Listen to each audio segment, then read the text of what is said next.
জিন্দিগির বরকত নষ্ট হওয়ার জন্য যথেষ্ট। আমার অবাক লাগে যখন দেখি অমুসলিম দেশগুলোতে সন্ধ্যার পরে মানুষ ঘুমায় পড়ে। আমি অবাক হয়ে গেছি, যেখানে দেখেছি আমি জিজ্ঞেস করছি প্রবাসী বাংলাদেশি ভাইদেরকে, ভাই এটা কি এই দেশের নর্মাল কালচার? বলে হ্যাঁ, এটা কমন কালচার এখানকার, যে সবাই সন্ধ্যার পর পর ঘুমায় পড়ে। আমি বলি আরে, এটা তো আমার হাদিসে আছে, আমার নবী সাল্লাল্লাহু আলাইহি সাল্লাম বারবার বলে গেছেন, তিনি রাত জাগতেন না কখনো। আর আমার দেশে মানুষকে কোনোভাবে বোঝানো যায় না, কোনোভাবে বোঝানো যায় না।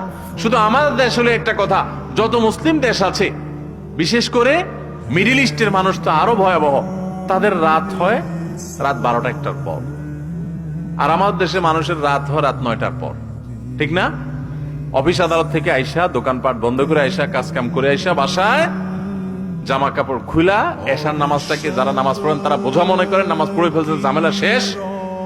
এবার সোফার রুমে, আপনার ড্রয়িং রুমে সোফাতে একদম প্যাট ট্যাট শরীর ছাইড়া দিয়া বৈশা, পুরা ফ্যামিলির লোকজন বৈশা এখন আড্ডা জমে, বিসমিল্লাহ হয়।